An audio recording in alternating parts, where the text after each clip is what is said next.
Assalamualaikum warahmatullahi wabarakatuh.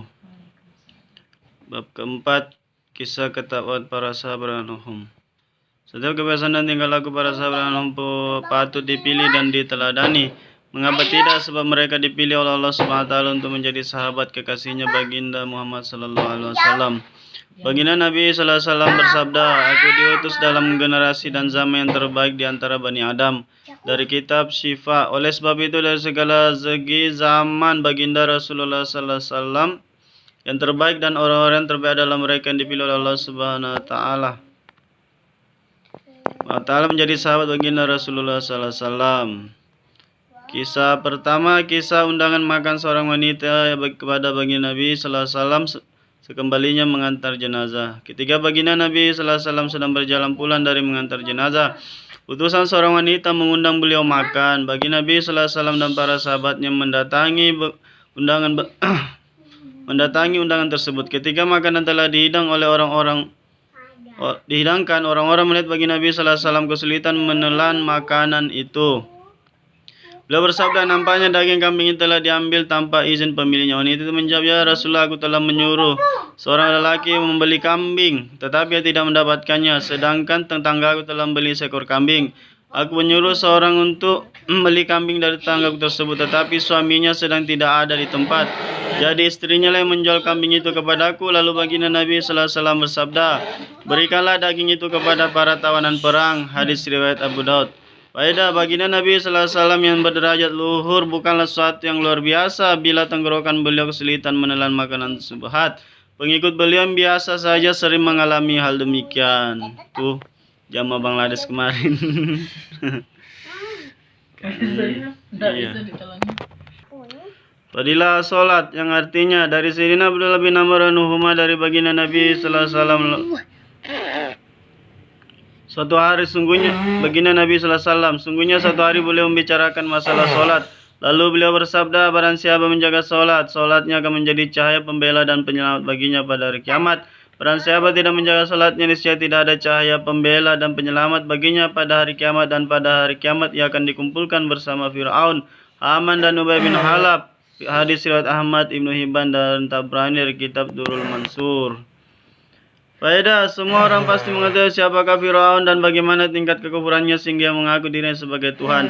Haman adalah menterinya, sedangkan Ubay bin Khalaf ialah musuh besar Islam dari kaum musyrikin Mekah.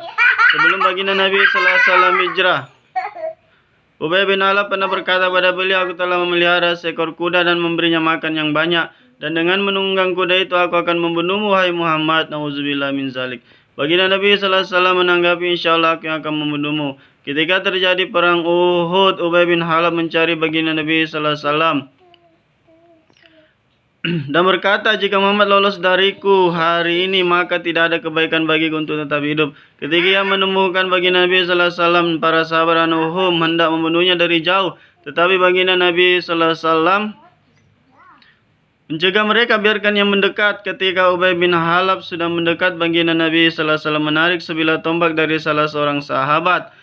Lalu beliau melemparkannya ke arah Ubay dan berhasil menggores lehernya. Meskipun hanya tergores sedikit, Ubay terjungkal dari kudanya. Selanjutnya sambil jatuh bangun, ia berlari kepada pasukannya seraya berteriak, "Demi Tuhan, Muhammad telah membunuhku." Meskipun teman-temannya menenangkan dia dengan berkata, "Jangan khawatir, itu hanya goresan," dia tetap meyakini ucapan baginda Nabi sallallahu alaihi wasallam ketika di Mekah, "Insyaallah aku yang akan membunuhmu. Demi Tuhan, seandainya Muhammad hanya meludahiku saja, pasti aku akan mati." Ubay bin Khalaf terus berteriak seperti seekor sapi jantan. Ketika Abu Sufyan yang saat itu menjadi panglima perang, mereka mencemooh Ubay dan berkata, "Cuma goresan kecil saja, mengapa kamu berteriak-teriak seperti itu?" Ubay menyahut, "Tahukah kamu siapa yang telah melukaiku?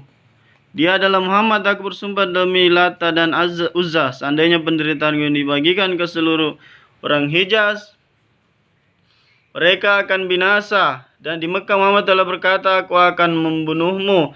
Saat itu aku pula yakin bahwa aku akan mati di tangannya. Aku tidak dapat lari darinya. Jika telah berkata seperti itu, Muhammad meludahiku saja, pasti aku akan mati saat itu juga."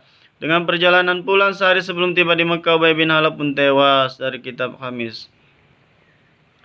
Perhatikanlah, seharusnya kita merasa cemburu dan menjadikan hal itu sebagai pelajaran bagi kita. Sekalipun Ubay bin Halab seorang kafir tulen, musuh baginda Nabi SAW, dia sangat meyakini dan tanpa ragu sedikit pun terhadap ucapan beliau tentang kematian dirinya. Sementara kita yang percaya kenabian beliau, meyakini setiap ucapannya, percaya kepastian petunjuk-petunjuknya, mengaku sangat mencintainya dan membanggakan diri sebagai umatnya. Berapa banyak sabda-sabda baginda Nabi SAW yang kita amalkan? Sejauh manakah kita takut terhadap ancaman azab yang disampaikan oleh baginda Nabi sallallahu alaihi wasallam kepada kita? Setiap orang muslim seharusnya bercermin untuk mengoreksi diri masing-masing sebelum ia membicarakan urusan orang lain. Dalam kitab Az-Zawajir, Syekh Ibnu Hajar Al-Makki rahmatullahi menulis kisah Qarun bersama Fir'aun dan yang lainnya. Dia menulis bahwa orang yang malas melaksanakan sholat dibangkitkan bersama mereka. Karena kebanyakan orang yang malas melaksanakan sholat, dalam diri mereka terdapat sifat-sifat yang ada pada Qarun, Fir'aun dan yang lainnya. Jika seorang yang melalaikan sholat karena sibuk mencari harta, akan dibangkitkan bersama Qarun. Jika seorang melalaikan sholat karena kekuasaan dan pemerintahan, ia akan dibangkitkan bersama Fir'aun. Jika seorang melalaikan sholat karena jabatan dan hubungan pergaulan, ia akan dibangkitkan bersama Haman. Jika seorang melalaikan sholat karena perdagangan, ia akan dibangkitkan bersama Ubay bin Halab. Setelah ia dibangkitkan bersama orang tersebut, azab bagi mereka pun sama sebagaimana yang diterangkan dalam beberapa hadis. Meskipun kedudukan hadis tersebut masih diperbincangkan, tidak ada keraguan lagi bahwa azab jahanam adalah azab yang paling pedih. Karena di dalam hatinya masih terdapat iman, maka suatu saat ia pasti dibebaskan dari neraka jahanam. Sedangkan firman Qarun, Haman, Ubay bin Halab akan selamanya berada di neraka. Tetapi kapan waktu keluar dari neraka jahanam bukan main-main, tidak diketahui berapa ribu tahun. Bab kelima tentang fadilah tablik. Pentingnya iman, ikhlas dan ihtisab.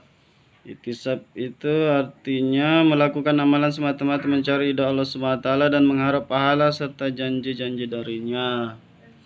Saya memohon secara khusus pada para dai agar ikhlas dalam berikan nasihat dan dalam menulis, karena amalan yang ikhlas walaupun sedikit akan mendatangkan hasil yang besar baik dari segi agama maupun dunia. Sebaliknya, tanpa keikhlasan amalan tidak akan bermanfaat di dunia dan tidak akan menghasilkan pahala di akhirat. Baginda Rasulullah SAW bersabda yang artinya, sesungguhnya Allah SWT tidak memandang rupamu dan hartamu, tetapi Dia memandang hatimu dan amal perbuatanmu. Hadis riwayat Muslim dari kitab Mishkab. Baginda Rasulullah SAW pernah ditanya mengenai arti iman. Beliau menjawab, artinya ikhlas. Dalam kitab At-Targhib banyak ditulis riwayat tentang ikhlas.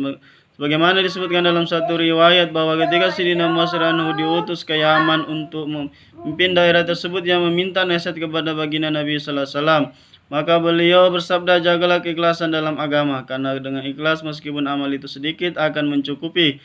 Hadis lain menyebutkan Allah Subhanahu wa Ta'ala hanya akan menerima amal seorang hambanya yang dilandasi dengan keikhlasan. Sebuah hadis qudsi menyebutkan yang artinya, akulah yang maha kaya yang tidak perlu dengan sekutu siapapun dalam kebiasaan di dunia. Orang-orang yang bersekutu satu sama lain saling memerlukan dan saling menjaga hati.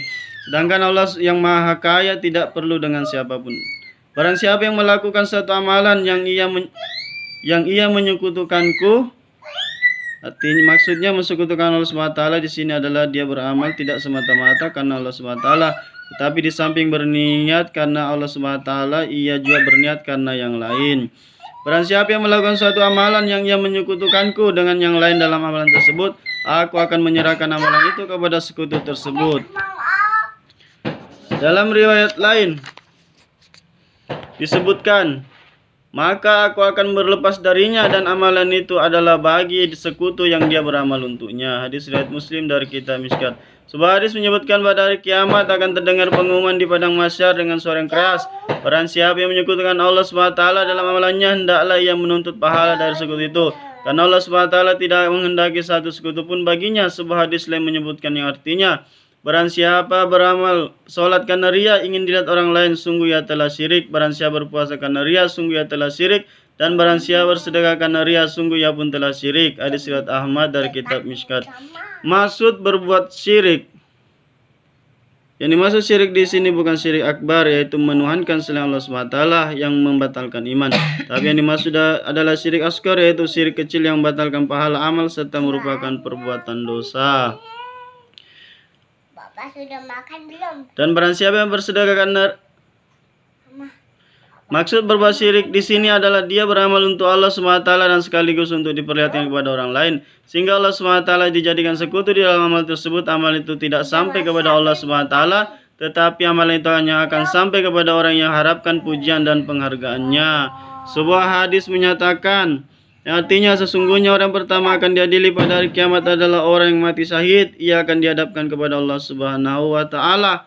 Maka Allah Subhanahu wa taala mengingatkan kenikmatan yang diberikan kepadanya, dan ia pun mengakui kenikmatan itu. Allah Subhanahu wa taala bertanya, apa yang kamu berbuat dengan nikmat itu? Ia menjawab, aku berperang karenamu sehingga aku mati syahid. Allah Subhanahu wa taala berfirman, kamu dusta. Kamu berperang karena ingin disebut pemberani dan itu telah kamu dapatkan. Maka diperintahkan agar orang itu diseret mukanya kemudian dicampakkan ke neraka. Yang kedua, seseorang yang belajar dan mengajar ilmu agama serta hafal Al-Quran, dia dihadapkan kepada Allah SWT. Maka Allah SWT mengingatkan kenikmatan yang diberikan kepadanya dan ia pun mengakui kenikmatan tersebut. Allah SWT bertanya, apa yang kamu perbuat dengan nikmat-nikmat itu? Jawabnya, aku belajar dan mengajar ilmu serta menghafal Al-Quran karena engkau. Allah SWT berfirman, kamu dusta. Kamu belajar dan mengajar agar disebut ulama serta kamu menghafal Al-Quran agar disebut qori, dan itu telah kamu dapatkan. Demikian pula niat-niat yang lain telah kamu dapatkan. Maka diperintahkan agar orang itu diseret mukanya lalu dicampakkan ke neraka. Yang ketiga adalah seorang dikaruniai kekayaan oleh Allah Subhanahu wa taala, maka Allah Subhanahu wa taala mengingatkan kenikmatan yang diberikan kepadanya dan ia pun mengakui kenikmatan itu. Lalu Allah SWT bertanya, apa yang kamu berbuat dengan nikmat-nikmat itu? Jawabnya, tidak ada satupun jalan kebaikan kecuali aku berinfak di dalamnya karena engkau. Allah SWT berfirman, kamu dusta, kamu berbuat demikian agar disebut dermawan dan kamu telah mendapatkannya. Maka diperintahkan agar orang itu diseret mukanya kemudian dicampakkan ke neraka. Di riwayat Muslim dari kitab Mishkat. Oleh sebab itu sangat penting bagi para dai agar selalu bertujuan mencari doa Allah SWT dalam menyebarkan agama dan dalam mengikuti sunnah baginda Rasulullah SAW.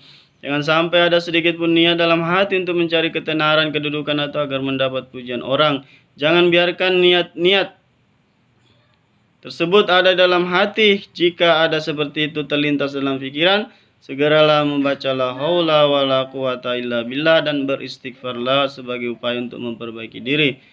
Dengan kelembutan kasih sayang Allah SWT, wasilah Rasulnya dan keberkahan firman-firmannya, saya memohon semoga Allah SWT memberikan taufik kepada saya dan para pembaca untuk beramal dengan ikhlas. Amin. Sungguhnya Allah SWT telah menetapkan kejadian kebahagiaan umat manusia pada amal agama sempurna sebagaimana contoh Rasulullah dan para sahabat. Umat saat ini belum mampu mengamalkan agama secara sempurna karena lemahnya iman. Sahabat dahulu mampu mengamalkan agama secara sempurna karena memiliki sifat-sifat yang mulia. Umat saat ini juga mampu mengamalkan agama secara sempurna apabila memiliki sifat-sifat mulia sebagaimana sifat para sahabat. Sifat sahabat adalah meyakini kalimat thayyibah la ilaha illallah Muhammadur Rasulullah, salat usyuk wal hudu, ilmu bagi zikir, ikram muslimin, ikhlas sunnah, dawat tabligh, urus fi sabilillah.